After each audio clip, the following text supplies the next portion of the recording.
The dogman of Michigan. The Great Lakes state is known for many things. I'm sure the number one answer from any non-resident would be the automobile industry, which of course would be 100% accurate. Henry Ford didn't invent the car, but he made up the assembly system we all know today.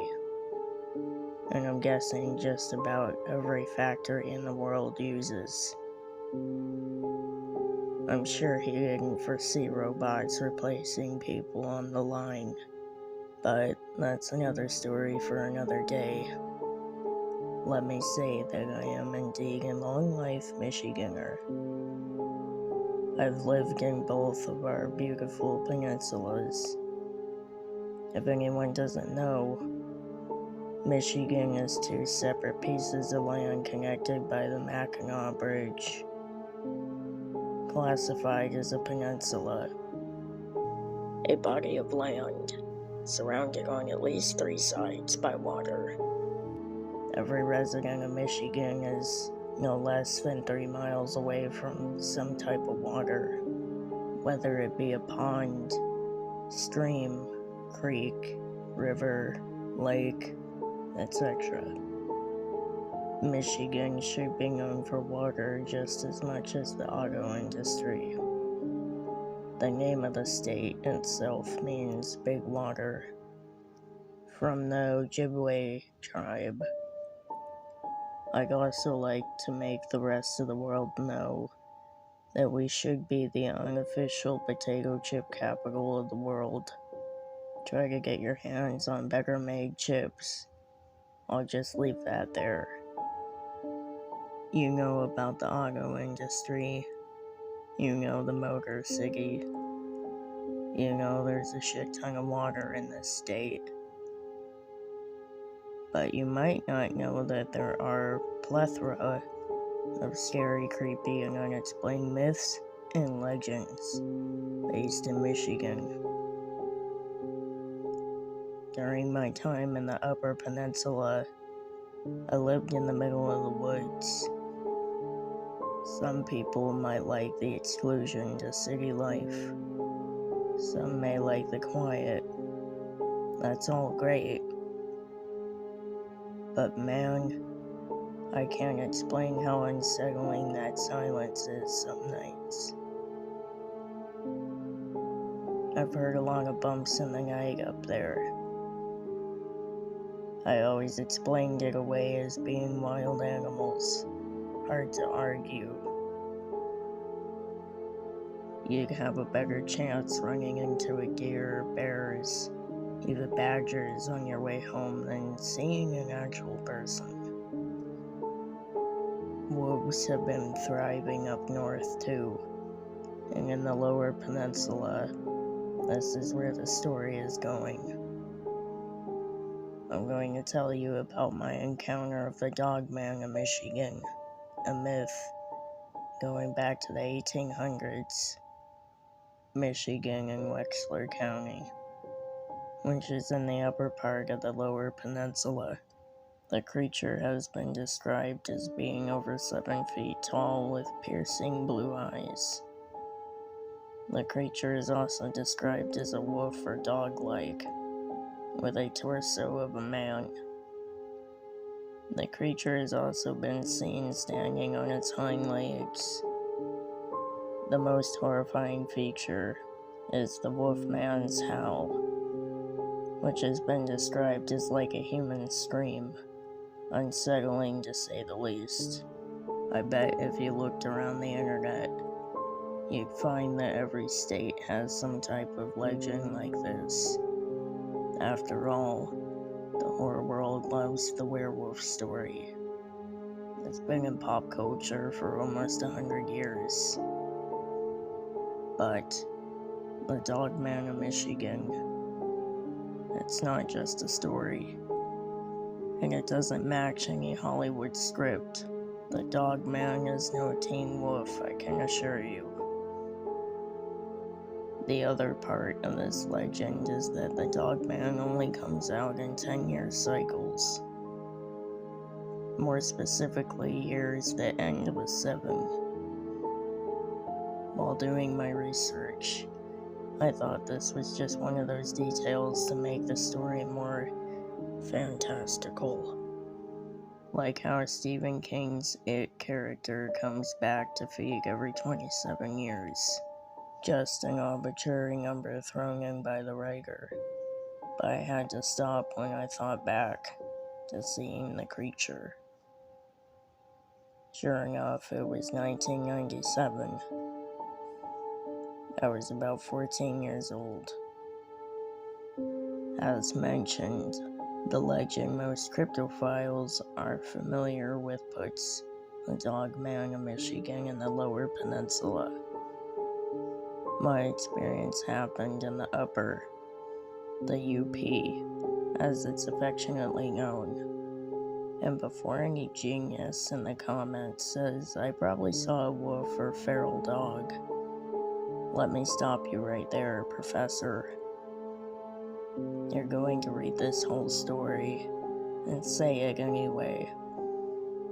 But let me tell you that I've seen a handful of actual wolves in my life. Not many people have the privilege in real life when you think about it. They are coming dangerously close to being endangered in some areas, and where they do thrive are usually in real rural spots. I lived in one of those areas. One memory stands out to me. Walking home on the dirt road, I saw it. I must have been zoning out, just wanting to lay down after walking miles home from school. Before I knew it, I was maybe about 30 feet from a wolf that I would say was almost 100 pounds. I know some dogs can be the size of that, but believe me, you would not mistake a wolf like this for a dog. Moving on, I'd say that growing up in the woods was like waiting for something disturbing to happen. It would be unnaturally quiet for days or weeks. Then something would happen that not only caused goosebumps, but maybe make you question what is happening in your reality.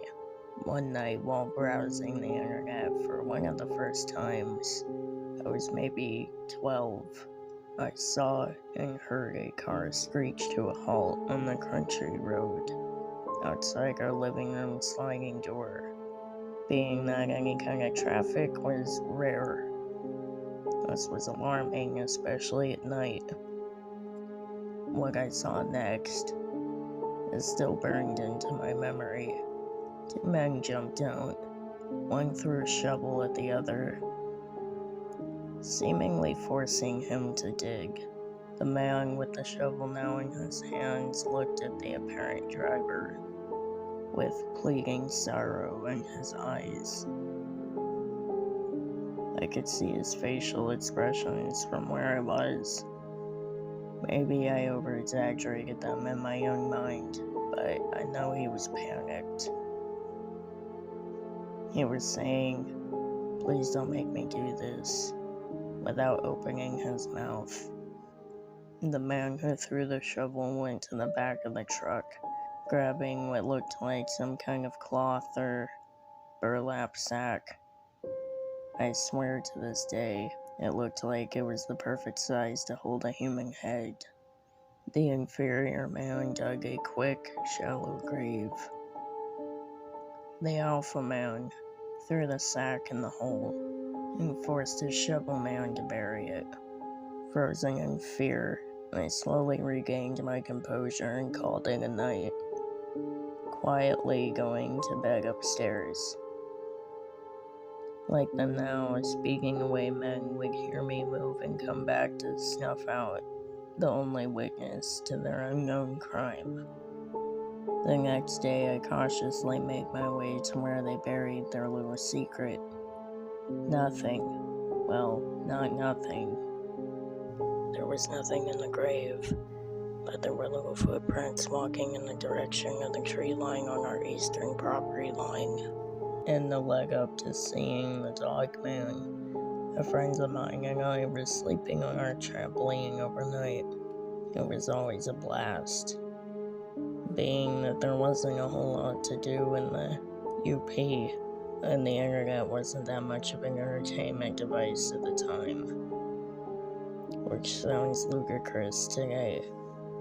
The trampoline was like the center of some families' homes back in the 90s. We would try to stay up all night, watching the pitch black sky and counting the quadrillions plus of stars in the sky. We saw never-ending shooting stars.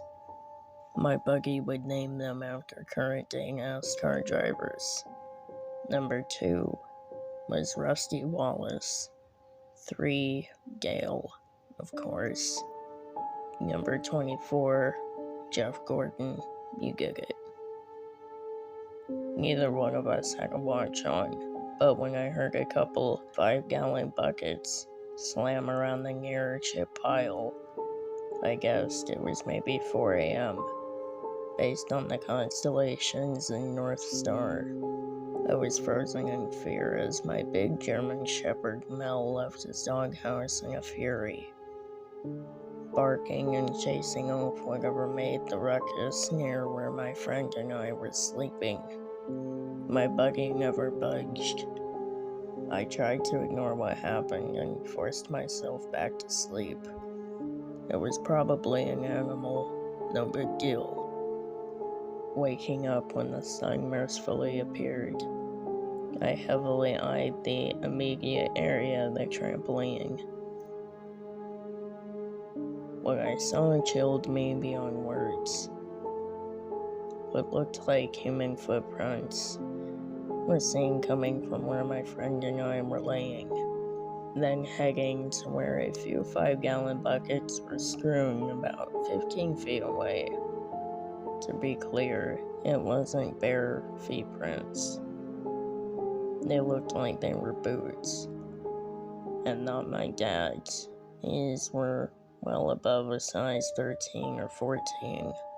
I had bigger feet than my dad at the time, and I was at a size 11 at about age 13. The thought of some creep walking towards us at night absolutely terrified me. Thank God for our dog. He got extra treats that day, and I never told my buggy what happened. That was child's play compared to what happened when I saw the infamous dogman in Michigan. I had no idea at the time what I was dealing with. My young brain wouldn't be able to comprehend it anyway. It is still hard to comprehend as an adult. As a kid, I would venture to the woods often. Sometimes with my younger brothers, sometimes with friends, or sometimes just by myself. There's always an air of mystery when you're out in the middle of nowhere. The weirdest parts of the woods where I live is these abandoned little structures. Best I could come up with is that these housed hunters or farmers. I never dared to go inside these one-room, 4-walled structures.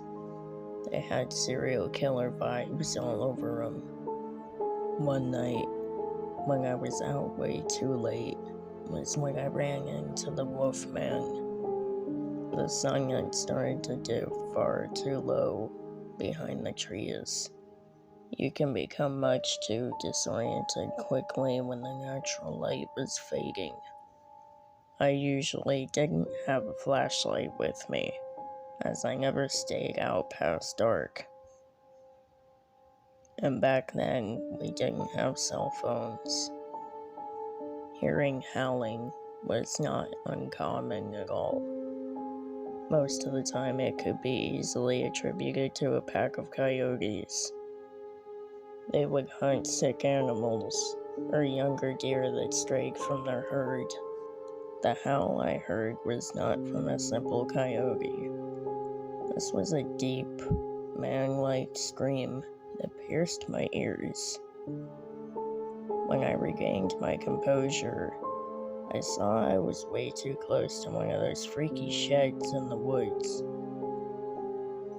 I slowly started to back away in the direction I hoped was my home. A loud crash echoed throughout the woods, frozen again, like I was just months earlier laying on the trampoline. I saw a wide-eyed man fall out of the doorway. Even in the darkness, I could see the whites of his terrified eyes, looking directly at me. He fell to the ground before locking his gaze onto me. He shakily reached an arm towards me. I did nothing. I couldn't move. Before I knew what was happening, a beast burst through the door after this poor soul. This thing was standing on two legs. It must have been over 7 feet tall. It was covered in gray fur. Its eyes were as yellow as the corn we had on Thanksgiving dinner.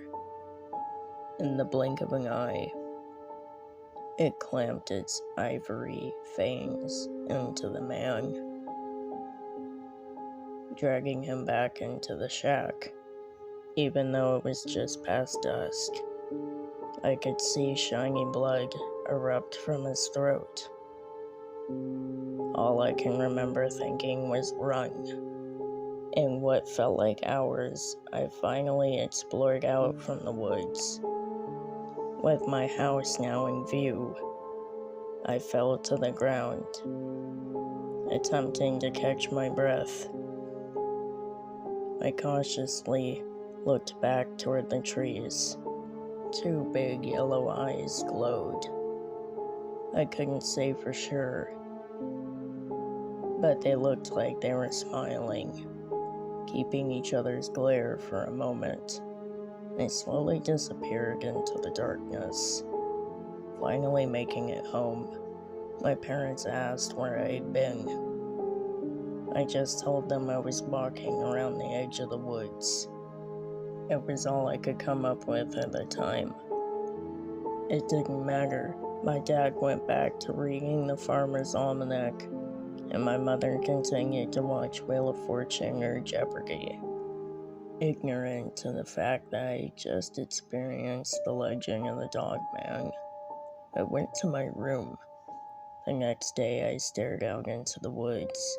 I imagined the man-like beast, tearing apart that poor man, limb to limb, ripping out his jugular from his neck, disassembling and disemboweling, until nearly nothing resembling a human remained.